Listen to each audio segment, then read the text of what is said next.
Welcome, everyone. I've already seen in the chat that a lot of people are telling me where they're from. That's amazing. I love to see such a great variety of world language teachers across the United States joining us today and Canada and beyond, actually. So that's amazing. I always talk about us as a larger community, a big community. And so it's super nice to be able to connect with you in these virtual moments, even if it's hard for us to connect in person. But I hope that one day, if we ever have the chance to meet, that of course that would be amazing because I've always enjoyed meeting with teachers for sure.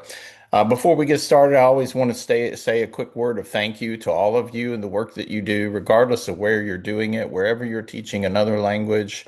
You know, you are an important piece of the educational puzzle, and I believe that the work we do is critical now more than ever for students in our schools and in our programs. So I know that you may not often get that sometimes, but wherever you are, I just definitely want to tell you thank you for all you do. As someone who has been a world language teacher myself for more than a few decades, and who is actually married to someone who is a world language teacher as well. So I definitely know a lot about the struggles you face, the realities of the conditions that you work in sometimes, but I also know the importance of why we're there. And I hope you also know that. And I also tell people, you know, we entered this profession from some source, right? And I always say that's kind of a love. We had our own personal experiences with language that led us to be where we are today because it so impacted us that we wanted to share that with others. So again, thank you so much for all you do, and we're really blessed that you guys do the work you do. So, a little bit about me. You may already know some things about me. I have been, I graduated from Georgia Southern. It's a small college here in South Georgia with my master's in education with emphasis in German and history. I've been a two-time Teacher of the Year and a 2013 AATG Teacher of the Year for the state of Georgia. I served for 25 years as a German teacher in Georgia, all across the board, from kindergarten all the way up to college. In fact, my first job was as a kindergarten through fifth grade FLES teacher, and I would float into classrooms with my little cart and teach German for about 30 minutes. And I learned guitar so that I could sing songs to the kids while I was doing that. And finally, before I finished my career and retired, I worked as a program specialist with the Georgia Department of Ed, and I was supporting world language and DLI programs across the state of Georgia, which is the sixth largest school system in the USA. And then I'm very proud also to be a former president for the National Council for State Supervisors for Languages, which is a group composed of state level people who support language programs throughout their state. So that's me sort of in a nutshell. But enough about that. Let's jump into what we're going to talk about today. So we're going to talk about target language use. And one thing we're going to first define is target language use. What is that? I think there's a lot of, sometimes we narrow that definition too much, and we need to remember the broadness of that definition. And then we're going to talk about the actual 90% target language rule and the teacher use of English, comprehensibility, and student output. So we're going to talk about all those factors together and how that is so important for teachers to acquire the language, right? For them to acquire the language, they have to hear it. And I know in my case, when I was teaching German, if they didn't hear it in my classroom, they didn't hear it out in the society. So in that case, it was even more important that I definitely use as much target language as possible. And then we're going to talk about how we can make target language comprehensible for our students, the things that we can do as teachers, the instructional context that we use, and also the learner interaction. So in those three kind of phases to talk about how we can make language comprehensible. So let's talk about the target language rule for world languages. And this is sort of a little interaction piece just to get us started here. But I'm posing the following question, and I'm going to give you a minute to just think about it. And maybe you could put your answer in the chat, A, B, C, D, E, or F. But when we talk about the 90% target language rule for world languages, you know, which skill does it refer to? This is really going to where I really want to start off, and many of you obviously have already chosen the right answer, and probably you're good at those multiple choice tests, you know, where there's that all of the above, and you also know, and that's really the key point here is that, you know, language use is more than just the speaking. We often focus on that part, but so much of acquisition is behind that speaking. In fact, I would say, reading is very, very important to language acquisition. Listening and viewing, getting that good, comprehensible input is really, really important for the acquisition of languages. So definitely, when we think about using 90% target language, like I said, a lot of people focus in, oh, am I speaking 90% of the time in the language? Well, that's definitely part of it when you're speaking, but you're probably not speaking, hopefully, the whole class period, because if you did that for multiple periods a day, you would lose your voice. And I know many teachers struggle with their voice because they speak a lot. And of course, there's time for that. And I've been through that myself to lose my voice speaking, especially in the beginning of the year when you're less used to it over the summer. But yes, so the point I'm making here is that target language use is more than just speaking. It's all of these components as well. So ACTFL recommends that language educators and their students use the target language as exclusively as possible, 90% or plus, or more, at all levels of instruction during instructional time. The use of target language refers to all the learners say, read, hear, write, and review, which is what we just talked about, production and reception of the language. See, it's not just producing, it's also receiving the language on the part of the learners, the educators, and the material. So that's in a nutshell a lot of what we're talking about. Because when we get into our third part of the webinar today, I'm really going to focus in on how target language use can be with learners, educators, and the materials themselves. And that's really important. So, where does target language use live in the classroom? Target language use includes everything learners say, hear, read, write, and view across instruction. So, what the teacher does, materials, the resources they're using. And that's really, really important that they be culturally authentic, that they be relevant and of importance to the students. They're interested in the material. And then the interactions that take place in the classroom. And there's a lot to the interactions. There's also that building of the community, the learning community within each of your classes that is also really important because language learning requires a level of risk, to be honest. People have to risk being wrong. And so we definitely want to create an environment where we lower the affective filter as much as we can, where we have a community that is ready to learn and ready to embrace and accept mistakes as a part of that learning process. So the key points to remember are that students don't need to speak constantly for meaning to occur. So, students don't need to always speak for them to acquire language. They can acquire language in many cases. If you looked at it, if you thought about an iceberg in the ocean, the speaking is the tip of that, but all that goes under that is where the real work of language acquisition takes place, right? It's where they are getting the comprehensible input, not just input, but comprehensible input that will help them produce those things that we see, that we can hear when they're saying things. And then also, the teacher does not need to speak constantly for 90% target language use to occur. You definitely do use language, but you might be teaching various levels. So at level one, you really have to use a lot of supports to help support that language acquisition. And you have to be careful to some extent about what language you use because and I think experienced teachers, they just develop this over time, especially if you're a teacher where you're teaching multiple levels in the day.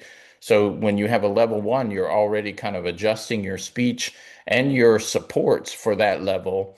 And if you're teaching level three, then you can kind of expand that more. But what I've found is often the case is that a lot of times what we do in level one, it's in level two and three, it's an expansion of that, but there's always this spiraling of vocabulary, spiraling of themes and concepts that are constantly weaved in and out of across all the different levels. So that's really an important aspect as well. And maybe a webinar for another time is talking about the importance of spiraling vocabulary and themes, especially as we prepare students for the AP or IB exams.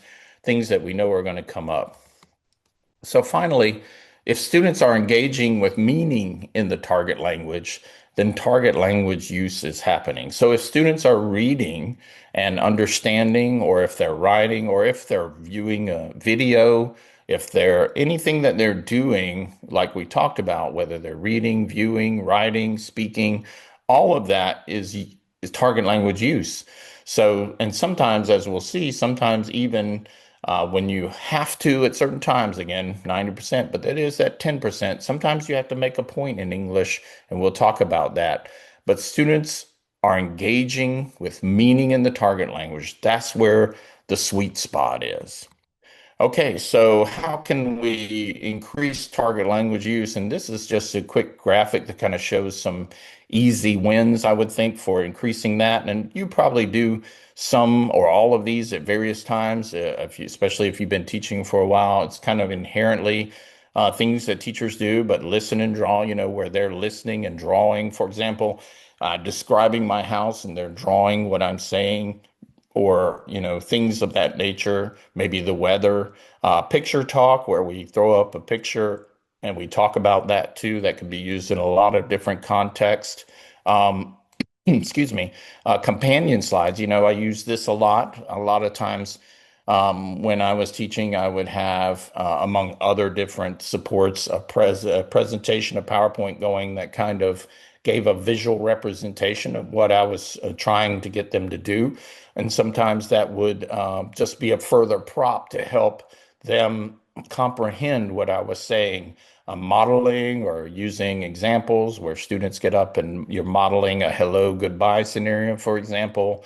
And of course, readers, readers, readers. I can't stress this enough. And that's what I really love, if I'm being honest, about one of the things that I think I really love about CLET World Languages is the readers that go along with our Spanish program, for example, that are adjusted to the proficiency level of the learners. I think that's really important, that the readers that you choose, and sometimes that's a very difficult thing to find readers that are aligned with your level of proficiency for the students you're teaching. So when you have that already done for you, including all the other work that goes along with it, that's really helpful.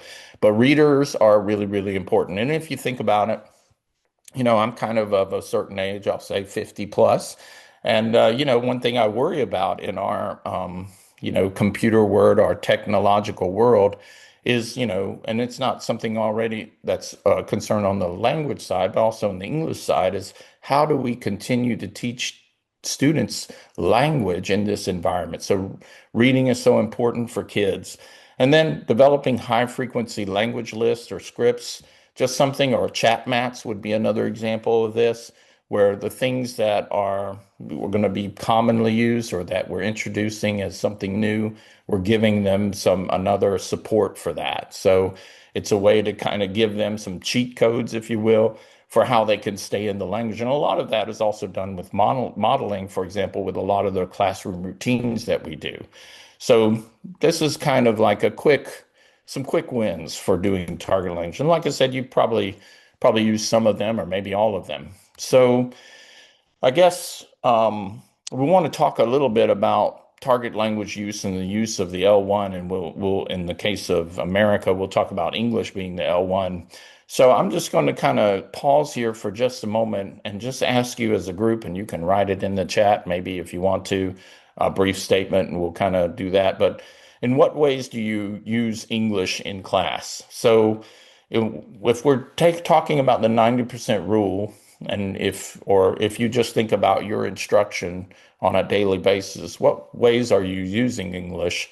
Or when does English kind of leer its head, or when does it get raised in your class? What are some of the situations, for example, that lead to continue or more, though you have to give English? So giving directions, yeah, definitely. Like, for example, if there's a fire alarm, an emergency situation, of course, you've got to jump into English to make sure everybody knows it. Um, so yes, a lot of times at the beginning of the school year, you're asked to give instructions, you're asked to go over the handbook or whatever it might be. Yes, grammar sometimes that can be part of it too. This is such a fantastic thing that you're doing too, because the meta-linguistic gains from learning a second language are huge. And I will say till the day I die, I've taught more English than many English teachers because I was teaching a language where that gave them that comparison. Behavior, for sure. Behavior can draw us out of our groove, as it were, and it's all of that all of these things that you are mentioning are things that I have definitely encountered as well. So what we're going to do is, and one thing I want to encourage you to is, wherever you are, and I don't know where you are, I can say for myself that when I started teaching, I didn't use 90% target language. That was a real struggle for me. But by the last, say, 8 years, I made a switch. And I'll be honest with you, what happened to me was I switched to a new school, so nobody knew me. And I walked in and I just said, you know what, I'm going to do language from the start and I'm going to be immersive. And I basically did that. So the first time they heard me say English, my students, was at parent conference day. And then, of course, when the parents come on, they're just jaws drop to the floor like, oh, he speaks English. I haven't heard him speak English yet. And I am convinced that the more immersion you can put into the students, the more you can use the target language, the more they will acquire it. And that follows directly, doesn't it, from what we know? It makes perfect sense. If we are the people that are trying to get them to acquire language, then we need to stay and use the language as much as possible. So that's really what today is. And as I said, I know that there are situations where you'll have to come out of it, and I don't know your individual situations. But if nothing else, if I can encourage you just to try after today to use some of the things we're talking about to put more language in your classroom so that, hopefully you'll get to that point where you're using 90% or more.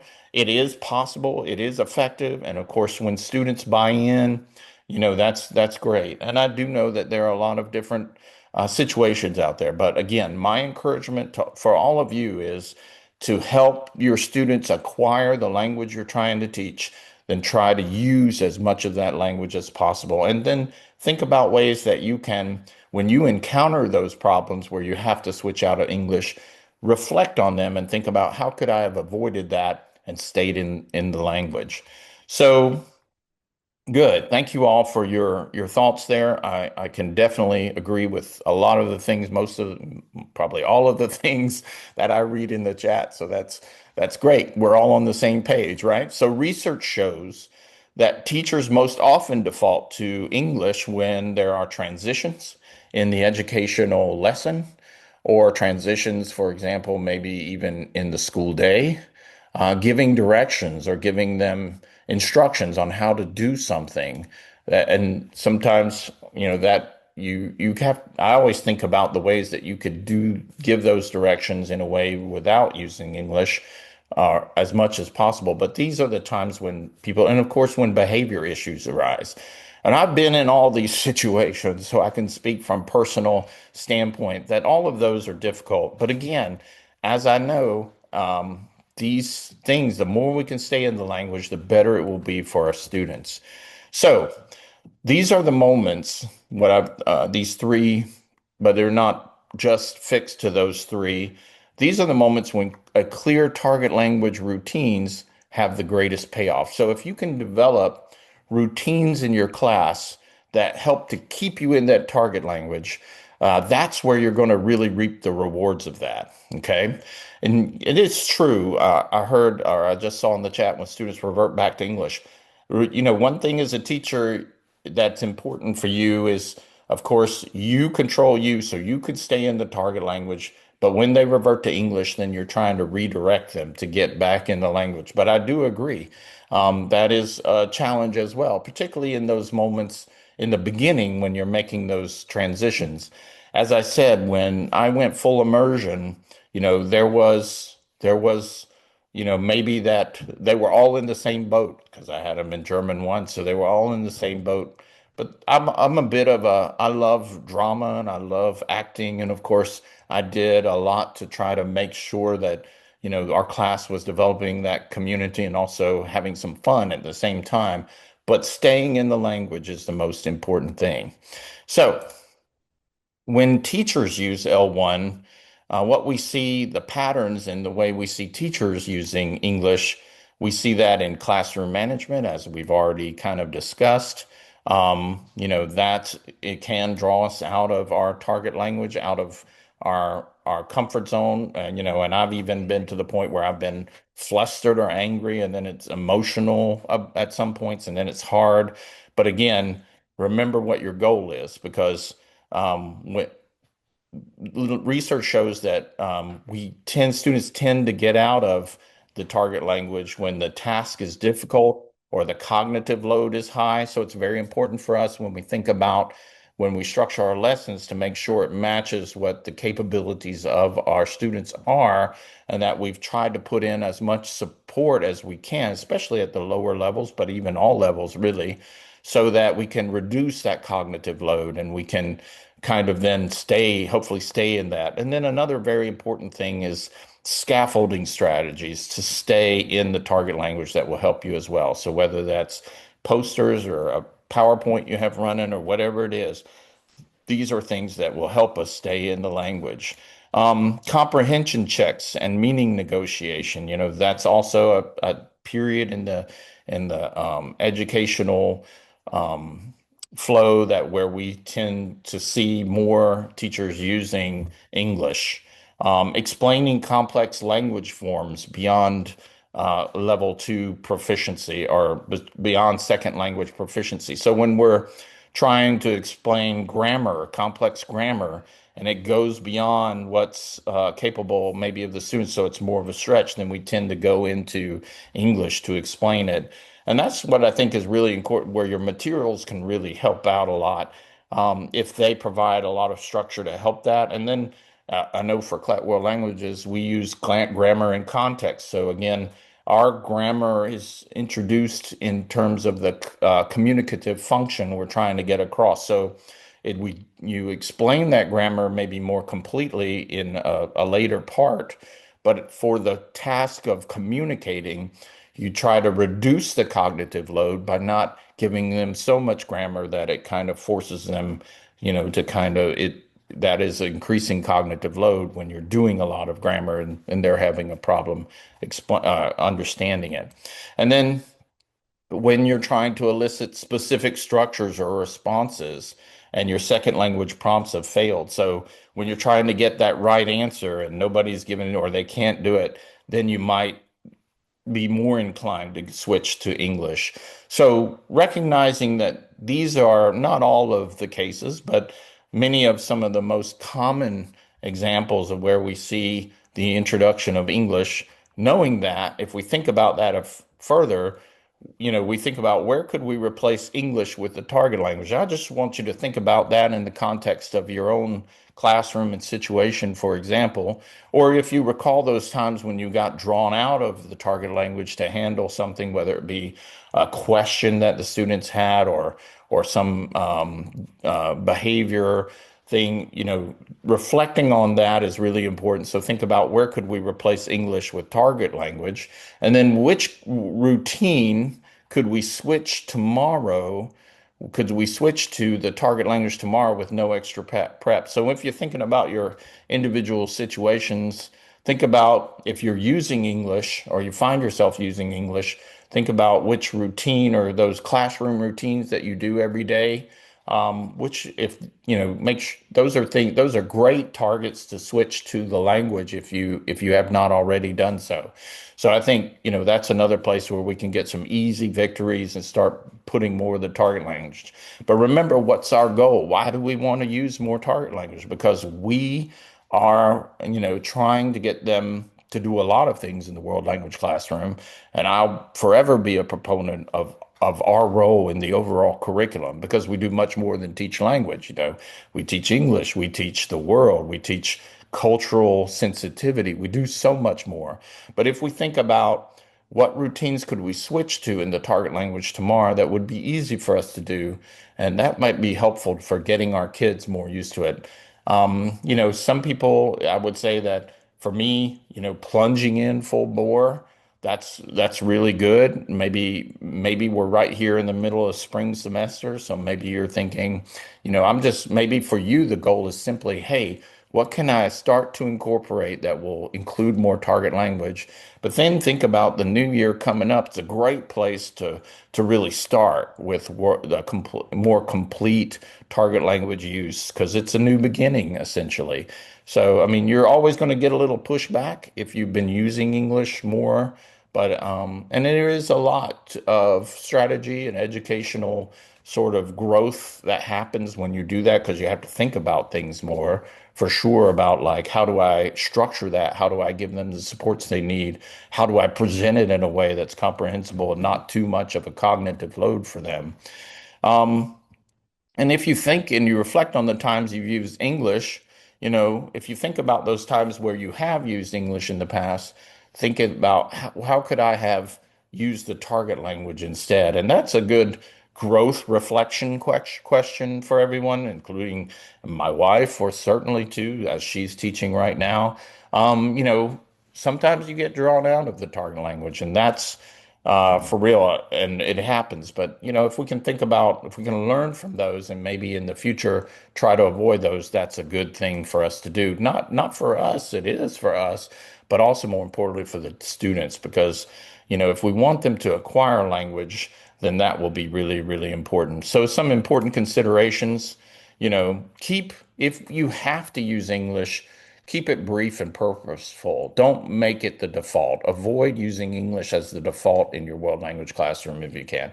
As I said, if students are going to acquire language, they really have to hear it, they really have to see it, to read it, and to use it. So the more we can keep them in the target language, the more we are going to increase their proficiency. And if our goal is that they reach a proficiency that helps them pass the Spanish AP exam or to reach the seal of biliteracy level, then that's really what we want to do. So we want to move them along that route.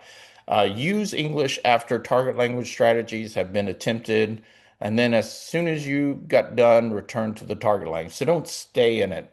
It's also really important that we just look at it as something that sometimes we have to use, but immediately try to get back into the language. And if, sometimes you have to be honest with students, why are you doing that?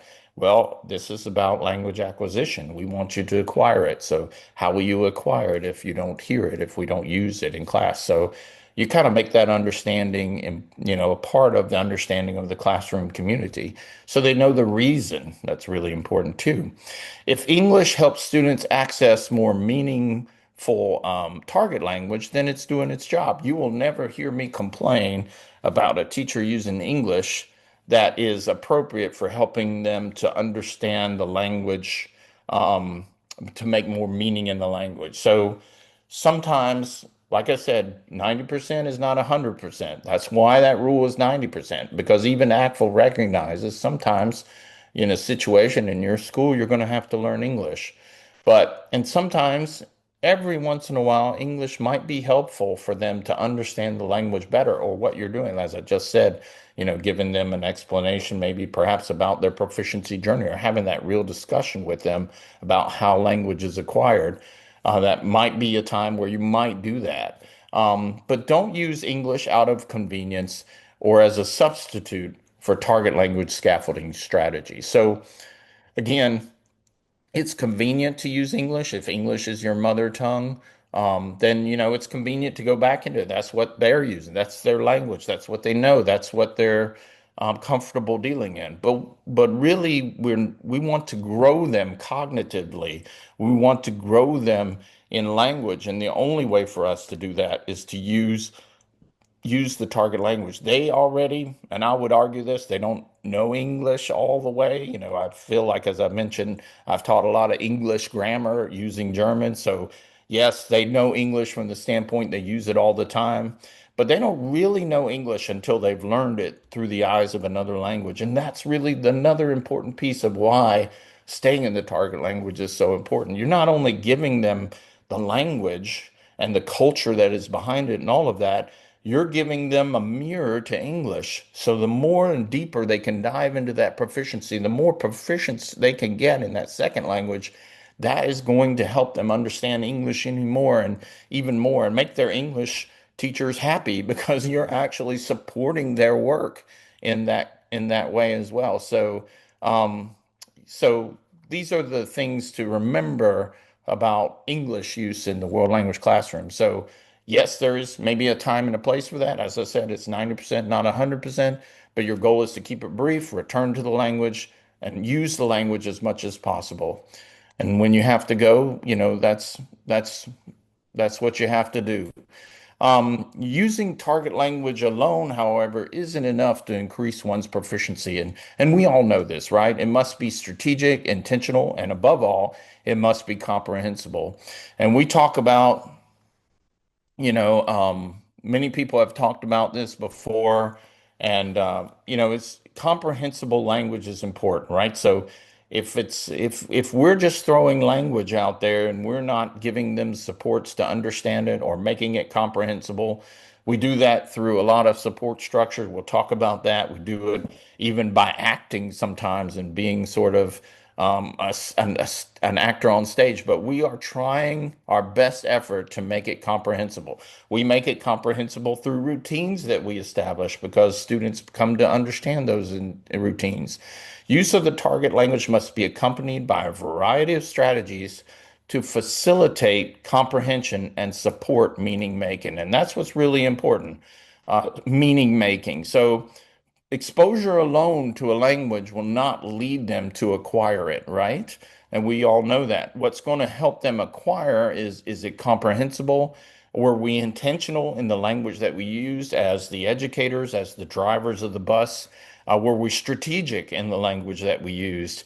Meaningful input is what will lead to proficiency growth. So comprehensible input, meaningful input in that, another way to say it, will lead to proficiency growth.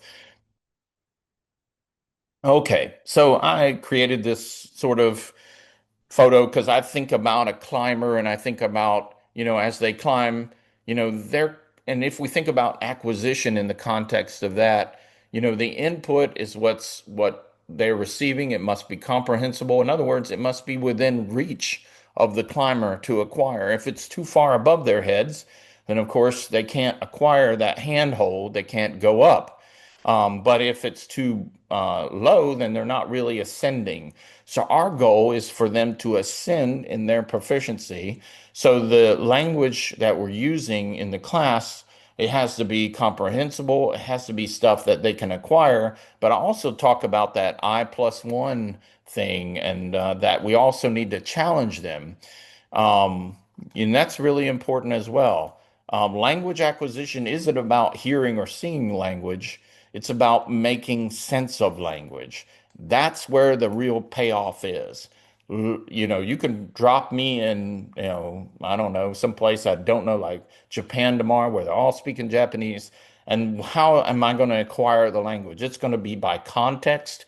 It's going to be by visual, what I see. It's going to be watching others do things and then modeling that behavior.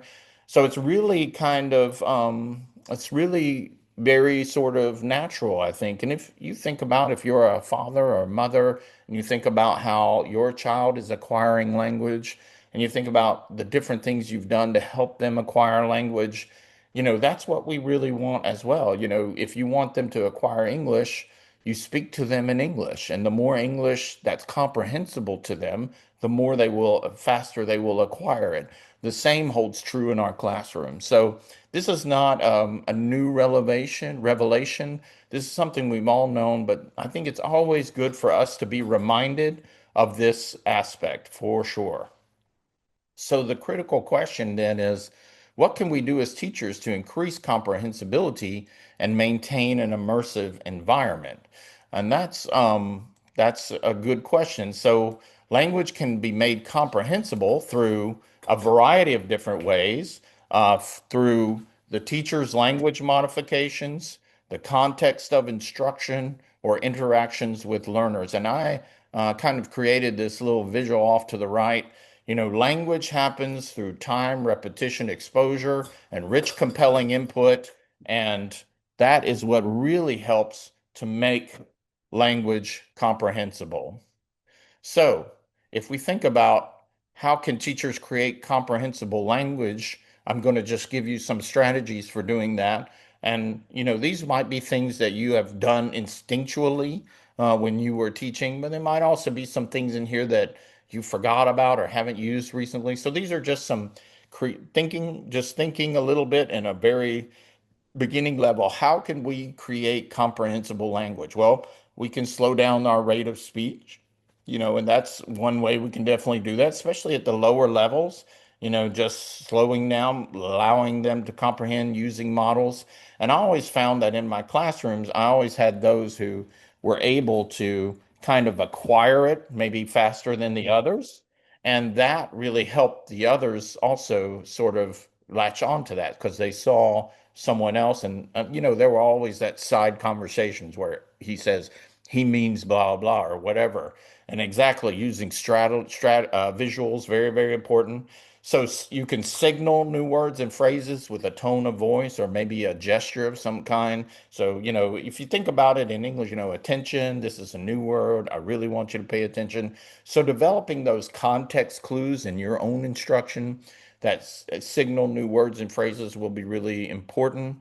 I would always make it kind of fun, and I would like do like a little drum. Okay, neues Wort, a new word. You can paraphrase. You can define words by example, so you can actually show them a visual, of the word you're trying to get. Some words are concrete, some are not. So sometimes that doesn't work. Pictionary can be a really good program sometimes for like the beginning levels, especially as you're starting to build something they can work on because they're getting that visual input as well as the verbal. Connected discourse, and that's nothing more than like, for example, if you are describing your day and you're saying, I woke up and then I moved here. So it's kind of connected in the theme. And so when you can connect your discourse, that also helps. And that works with, I would say, novice high learners a lot, for example, and then up. It takes a little bit of time to get to that level of connected discourse, but certainly, that can happen even at the end of level one. Use vocabulary structures that learners know and you build on those. So, that's where that recycling of the vocabulary is really important, the spiraling of the vocab. You remember maybe a prelude to the lesson is let's remember what we talked about last time when we talked about this subject, and then we're going to build off that. And you can always, language is so, interconnected. So it's always possible that you will build, and even in your own speech as a teacher, you'll be building. I mean, I found myself doing that as I moved from level one to level four. By the time I got to level four, I was still using some of the things I used in level one, but the rate at which I was speaking and the amount at which I was putting in there was a much higher rate. And that's because I knew that the students were handling that. And I was always trying to stay, that one step ahead a little bit. Language acquisition is not about seeing the language, but about making sense of it. Use of the target language must be accompanied by a variety of strategies to facilitate comprehension and support meaning making. If input isn't comprehended, acquisition can't happen.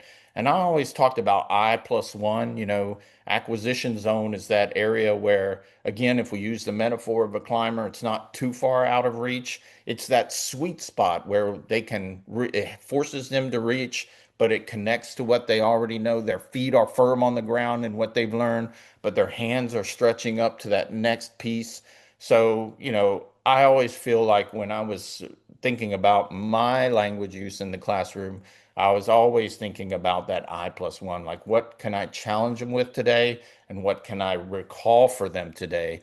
Because, a lot of times, things have to be recycled many times before they stick. And you know that as experienced educators. So using language over and over again, and as you're building it, it becomes, it's becoming this, you're building before you know it, a really good acquisition of the language with the students, which is so empowering. And again, I've talked about that importance of vocabulary and structure, spiraling, that, the things we've learned in the past, that's what we build on. That's our groundwork for our house. And you can use another metaphor of a house, right? And say, what we've laid the groundwork for in level one, that's what we're going to build on in level two. And, I know that you're in classrooms maybe where you have a variety of different levels. That gets challenging too sometimes because every student's journey and the proficiency journey is varied, right? So they don't all come out of your level one at the same level with the same and you have to think about that as across the modes, right? So some might be really good at, might be more, may have a personality that is more risk taking, so they do better when they're speaking and things like that. The purpose is, that's part of where we as an educator, we always try to create that environment that is enriching for all our learners as much as we can. And that's just something I always kind of, it's challenging because you can't obviously take all the time you need to work with individual students at their level. But that's also really important too, where you maybe the class structure can help with that, or developing, peers that can be partners to that. And when they understand more about it, and when you develop those structures in your class, that can really be helpful for that to take place. So, how can we create context for comprehension? Well, we can focus learner attention on the topic and objective of the lesson in advance of presentations or discussions, so we can kind of preload them a little bit. Maybe we do that with some video that we're showing them, or some picture that we're showing them, or some activity we have them do. We use gestures to make new language clear when possible, right? Or we model it. We use visuals, and many of you have talked about how you use visuals.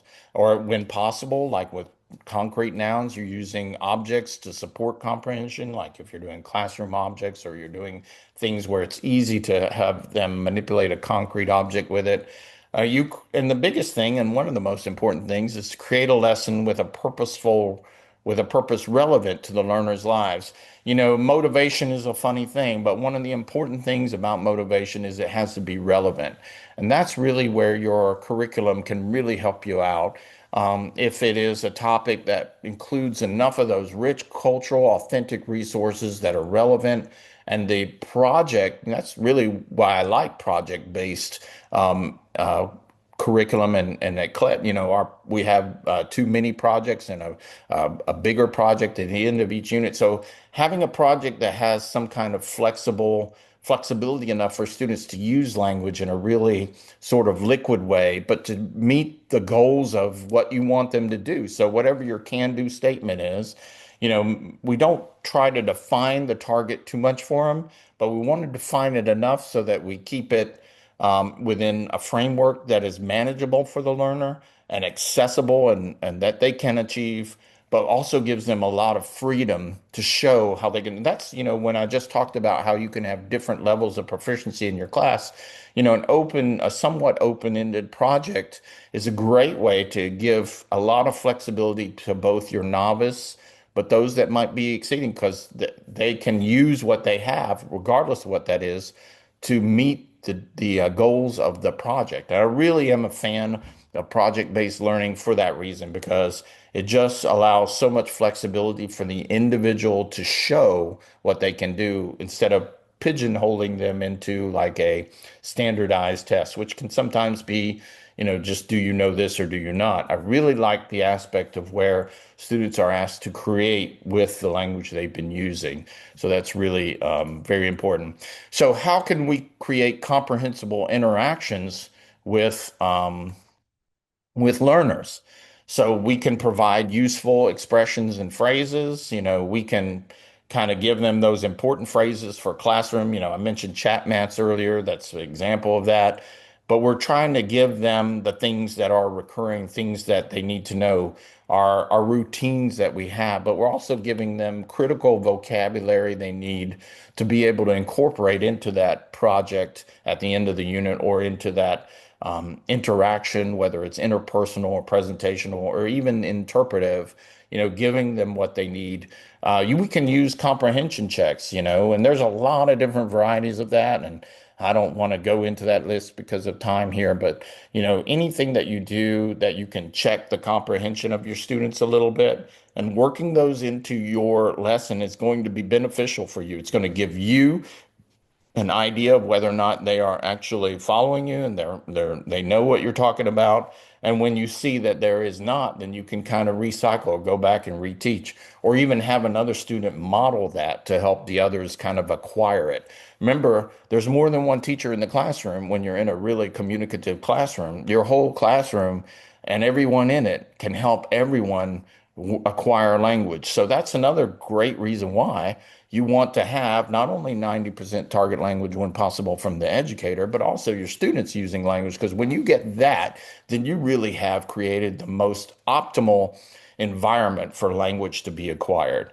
You can cue learners for a verbal response. Or you can use question sequences as well to create comprehensible interactions with learners. So I know that we're coming a little bit in. That's 45 minutes goes really fast when you're on these things. And I hope if we ever have the chance to meet in person in those kind of situations, we can definitely expand on these things a little bit. But my purpose today is just to give you some real strategies that you could take back to your classroom and maybe implement tomorrow. And maybe tomorrow you'll think about what you heard and think about, okay, I'm reminded about it. It's good for us as educators to be reminded. And the thing we have to always remember is nobody is perfect, right? I used to strive to be perfect in German, for example, but then I realized, I learned a lot from my mistakes. So mistakes are not, they're just like for our learners. We ask them to be fearless. And in being fearless, we're going to make mistakes. And you, as educators, are also going to make mistakes. You are human after all. But the question is really, are we going to try to learn from that? Are we going to try to get better? And that's really what we want to model as a good skill for our students as well. Don't ask questions of students that they can't answer in the target language. So when you're really prompting students and you want them to produce something, make sure what you're asking them to produce is something they're capable of producing. You've given all the groundwork, you've laid the groundwork, you've given them lots of rich, comprehensible input. So when they do get to that task, they are scaffolded to achieve it. And I really like, again, the way that CLET does this. They give a lot of support to the particular task, whatever that can do statement is, and then they let them do it because that's really where they begin to acquire it. Use structured interpersonal tasks. That doesn't mean scripts, but it means thinking about the context of those interpersonal interactions and structuring those in a way that's meaningful, but that's also that the students are also able to do. Think about again that cognitive load. If you're asking them to do an interpersonal task that is too complicated, it's going to falter. So you have to think about very carefully because you guys are more than just speakers of another language. You guys are educators and you're trying to think in your mind, how can I create better processes to help these things run more smoothly? I know so many passionate, dedicated teachers, and I can't tell you how proud I am of watching even teachers that are in the beginning, because like I said, really the heart is the important thing. If you can get, if you think about your students, when they fall in love with the language or they come to class already kind of predisposed, really, I want to learn this language because, someone I know in my family uses it, or I feel like it will be really useful. That's already helping you. So we want to build on that. We want to honor that desire from those students. Try to build a stay in the target language culture. And, when students understand the impact that has, it really helps, right? And sometimes they have to see it to believe it, right? So a lot of times I think, when like I said, when I started, I did everything in German. When we did have that parent day and the parents were here and the kids were like, wow, that's the first time I've heard him say English, but I'm talking to him in German. Their parents are right there and he's comprehending everything I'm saying. That is a powerful, proof that what you're doing is meaningful and is effective. Require target language for specific routines. That's just the daily routines. And sometimes, you have to have think time to reduce English. You have to think about, am I asking too much? Do I need to provide some time here for them to think about it? Maybe a partner activity first before I ask them to produce it to me or in front of the class. So these are just some simple strategies. Here are some quick wins for student output. You've probably seen these before. Um, Chat mats, word walls, sentence frames. These are all things that I think is helpful for us to be reminded. The last one is really important too, to praise their target language use. And you can do that in the target language. Wow, Michael, sehr gut, wunderbar. Ich bin so stolz auf dich, just kind of overplay it. But, that is, I always feel like if I couldn't have been a teacher, I would have been an actor because so much of what I do or what I did is related to making those connections with students so that they can acquire language. And I did drop this little visual in here because, again, I just want to, yeah, you can be a comedian sometimes for sure. I mean, if we can't laugh, that's a problem, right? Especially today. So, why mistakes matter. Pencils have erasers. Mistakes, just make sure your students understand. And for yourself, remember, mistakes are not signs of failure, they're proof of effort. If you make a mistake as a teacher, that's perfectly okay. And for our students, it's okay to make mistakes. We need to try to learn from them. And being afraid of mistakes, that can really silence our learners, that effective filter we talk about. How do we lower that? How do we put them in an environment where they feel supported, not only by the teacher, but by their peers as well? Because, they're all in the same boat. They're all listening to language, so they have to acquire it. One thing that's interesting is when I did that with my students, you could kind of see them as a community start to have a collective brain, like he said, or they would watch certain people they knew were maybe a little bit and then start to do what they're doing. And the thing is, language is messy. Why is it messy? Because it's created by, we're producing it. We're humans. What would make us think that it would be perfect? Because we're not perfect. So the language is also messy. So, but the purpose of all language is communication, right? And that's where really the rubber hits the road. If we can get to a point where we accept those things, our students accept those things. Yeah, there's so much more to say, but I'm looking at the clock and thinking, well, we need to probably wrap this up. But I just want to finish this part before we maybe answer a few questions. Is just saying, you're not just teaching a language, you're teaching way more than that. And we all know what we're doing. We all know that intrinsically because we're there in the classroom. We see the kids, and we all have our victories in terms of students that we talk about. Maybe it's a student that was really good, or it could be a student that was really struggling.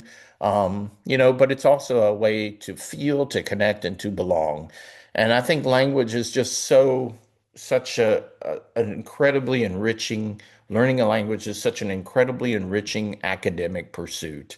And I think I hear people say all the time, adults say, wow, you speak German, that must have been hard.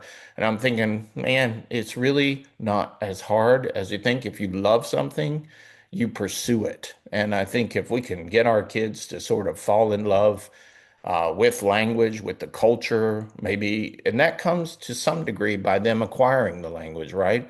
Because if they're outside the door, they don't get to walk into the house and really experience the culture and language because language is a barrier. I don't care what AI can translate for you.